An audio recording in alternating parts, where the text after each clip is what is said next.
నమస్తే. చాలామంది మీరు చూడండి, ఈ మధ్య దగ్గు వస్తే 15 రోజులు కూడా ఉంటుంది, 20 రోజులు కూడా ఉంటుంది, తగ్గుతలేదు. ఎందుకు ఇట్లా అవుతుంది? ఇప్పుడు ఇది తగ్గాలంటే ఏం చేయాలి? దాని గురించి మనం డిస్కషన్ చేద్దాం. దగ్గు ఎప్పుడైతే వస్తుంది, అది ఎన్నోసార్లు ఇన్ఫెక్షన్ల వల్ల వస్తుంది, ఎన్నోసార్లు ఎలర్జీ వల్ల వస్తుంది. అసలు దగ్గు ఎందుకు వస్తుంది అది మనం ఫస్ట్ తెలుసుకోవాలి. ఒక్కొక్కసారి 3 నెలలు, 4 నెలలు, 5 నెలలు దగ్గు తగ్గకపోతే అప్పుడు మనం ఏదైనా క్రానిక్ ప్రాబ్లం లేదంటే టీబీ లాంటివి ఆలోచించవచ్చు. ఒకవేళ మీకు 1.5 మంత్ దాటి కూడా దగ్గు తగ్గట్లేదంటే అది కొంచెం సివియర్ ప్రాబ్లం అనేసి అనుకోవాలి.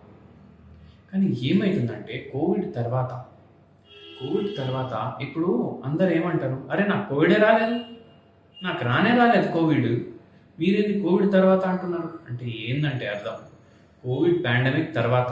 అండ్ ఇంకోటి వెరీ ఇంపార్టెంట్ విషయం ఏంటంటే కోవిడ్ అనేది రోగం అందరికి వచ్చింది, కానీ కొందరు దానివల్ల చనిపోయారు, కొందరికి అసలు సిమ్టమ్సే లేకుండే, అందుకే అది మళ్ళా పాండమిక్ లాగా తగ్గిపోయింది.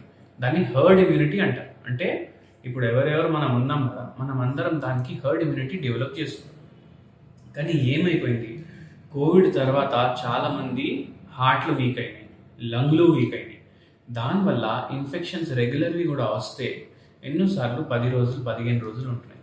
అదే కాదు, కోవిడ్ కూడా పూర్తిగా పోలేదు, ఉంది, కానీ అది దగ్గు జలుబులాగా మారిపోయింది. అయితే ఇప్పుడు ఇట్లా అవుతుందంటే మనం ఏం చేయొచ్చు, మనం హోమియోపతి మెడిసిన్స్ వాడవచ్చు. బై ఛాన్స్ మీకు 1 వీక్ కన్నా ఎక్కువ కాఫ్ ఉంటుంది అంటే మీరు ఏం చేయండి అంటే మీరు ఒక హోమియోపతి మెడిసిన్ చెప్తాను, అది డైలీ వేసుకోండి. ఆ మెడిసిన్ పేరు వచ్చేసి డ్రాసెరా 0/9 పొటెన్సీ. అది డైలీ మార్నింగ్, ఆఫ్టర్నూన్, నైట్ 3 పూటలు 4 పిల్స్ వేసుకోండి. ఇట్లా 3 రోజులు వేసుకుంటే మీకు దగ్గు తగ్గిపోవాలి. మళ్ళీ ఒకటి హోమ్ రెమెడీ చెప్తాను, ఆ హోమ్ రెమెడీ ఫాలో చేయండి, మీకు మంచి రిజల్ట్ ఉంటుంది. ఏం చేయండి అంటే కొంచెం హనీ తీసుకోండి, అది ఒక చిన్న గిన్నెలో వేసుకోండి. దీంట్లో మీరు అల్లం కొద్దిగా దంచేసి అది దాంట్లో వేసేయండి. అది వేసి దాన్ని వేడి చేయండి. అది వేడి చేయగానే జెల్లీలాగా తయారైపోతుంది, మన బందర్ హల్వా ఉంటుంది కదా, అట్లా తయారైపోతుంది. అది తయారు చేసుకొని మార్నింగ్ 1 చెంచా, నైట్ 1 చెంచా తినండి. అది తినడం వల్ల కూడా మీకు ఇది రికవర్ అవుతుంది. అయితే 2 పాటించండి, మీకు 3-4 రోజుల్లో దగ్గు అనేది తగ్గిపోతుంది. అది ఎలర్జీ వల్ల ఉన్న తగ్గిపోతుంది, అది బై ఛాన్స్ ఏమైనా బ్యాక్టీరియల్ ఇన్ఫెక్షన్ కానీ వైరల్ ఇన్ఫెక్షన్ ఉన్నా కూడా తగ్గిపోతుంది.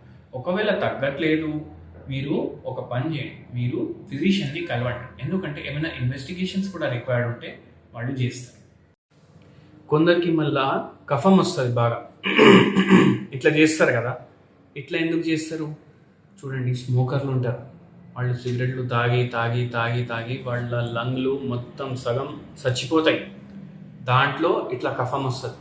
మళ్ళీ దాని తర్వాత ఇంకోటి ఏముంటుందంటే మనకు బ్రాంకెక్టైసిస్ లాంటి ప్రాబ్లమ్స్ ఉంటాయి, ఎలర్జిక్ బ్రాంకెక్టైసిస్ అవుతుంది, ఎలర్జిక్ బ్రాంకైటిస్ అవుతుంది. మళ్ళీ అస్తమా కూడా ఉంటే ఒక్కొక్కసారి ఎలర్జీ వల్ల ఇట్లా అవుతుంది, ఎలర్జిక్ ఫ్యారింజైటిస్ అవుతుంది. సో ఇట్లా ఇన్ఫెక్షన్స్ వల్ల, ఎలర్జీస్ వల్ల అట్లా అయ్యే ఛాన్సులు ఉంటాయి. దీనికోసం మీరు ఏం చేయాలంటే బై ఛాన్స్ ఎలర్జీ ఉందనుకోండి, ఎలర్జీ ఉందంటే మనకు దేనికి ఎలర్జీ ఉంది అది మనం చూసుకొని అది అవాయిడ్ చేయడం ట్రై చేయాలి తగ్గినప్పుడు వరకు. ఇప్పుడు కొందరికి సెంట్లతోటి ఎలర్జీ ఉంటుంది, అయితే వాళ్ళు హోమియోపతి ట్రీట్మెంట్ తీసుకుంటే ఆ సెంట్లకు ఉన్న ఎలర్జీ వెళ్ళిపోతుంది. దాని తర్వాత మళ్ళీ మీరు సెంట్లు వాడుకోవచ్చు. కొందరికి పొల్యూషన్కి అవుతుంది, కొన్ని రోజులు మాస్కులు వేసుకొని తిరగండి, హోమియోపతి మెడిసిన్ వాడండి, మళ్ళీ దాని తర్వాత తగ్గిపోయాక మీరు డైరెక్ట్ తిరగచ్చు.